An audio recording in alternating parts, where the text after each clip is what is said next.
खसी लिन जानुपर्ने फुर्सद छैन होइन झुत्रे कता हिँडिस् त म त काम केही भएन बन्दी मिदो यसो डुल्दै हिँडेँ हे तेरी खा तेरो काम रहेछ है अनि आफ्नो पनि फुर्सद छैन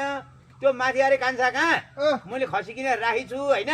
जानु कान्छा लिएर आइदिए त्यति माथि कान्छो भनेको रामे कहाँ माथि आएर रामे कहाँ ल मलाई के दिन्छौ त तँलाई 50 रुपियाँ दिउँला ल अहिले खसी ल्याएछि खसी आज 50 रुपियाँ दिन्छु ल ल तिमी यहीँ बसे गएर के काम हो काम सकेर आएर यहीँ बस है त ल ल ल म यहीँ हुन्छु त ल्याइदिए है त ल ल ल छेत्तेरीका आजभोलि बाख्रा पाठाले नि इद्रा इद्रा मुसा छाड्रा जस्तो पाठा पाइन्छ नि कुपोषण हुन थाल्यो कि आजभोलि बाख्रालाई नि ओ जुत्रे के लिएर आइसे झक्कडको खसी यो खसी छ नि त्यो माथि अरे रामे कहाँ बन्दी मिदबाले किनेर छ अनि ल्याइदिएन मलाई भनेर 50 रुपियाँ दिन्छु भने अनि त्यही भएर ल्याइदिए भाइ मैले ओहो बन्दुकी मिदबालाई यो खसी भन्दा पनि यो पाठी लिएर गइस् भने चाहिँ खुसी हुन्छन् यति सानो पाठी हैन त यो पाठी उनले पाल्छन् मजाले हुर्काउँछन् बढाउँछन् यस्ता खसी त कति पाउँछ हो र हैन त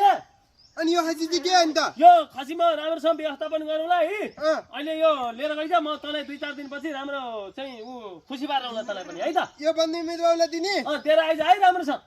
ल ल ल ए बन्दी मिदो झुत्रे के बोकेर आएको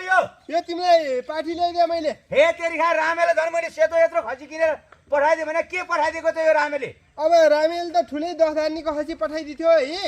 अनि बाटो चतुर्य भेट भयो यो खसीले केही पाउँदैन यो पाठी भए चाहिँ भोलि बढाएर हुर्काएर गर्दै गएपछि यसले खसी जाऊ त कति पाउँछ कति भनेर भनौ हो जस्तो ला अनि तिमीलाई मैले यही ल्याइदिएँ है अब तिमी यही ल र पाल पाल्छ यत्रो 10,000 को खसी पठाएर यो अब धेरै 1000 रुपियाँको पाठी पाल्छु नि म चतुर्य लर बेचिसक्यो होला मलाई नि के घाँडो तँलाई अरू मान्छे नहुने अराको अब यसले पाठी पाउँछ तिमीलाई फाइदै हुन्छ मैले त फाइदा हुने कुरो गरे हो अब पाले पाल नपाले नपाल म चाहिँ हिँडेँ ए ल ल यसको ताल हेर त अब चतुर्यले खसी बेच्यो होला अब जानु पर्यो नि भेटौँ न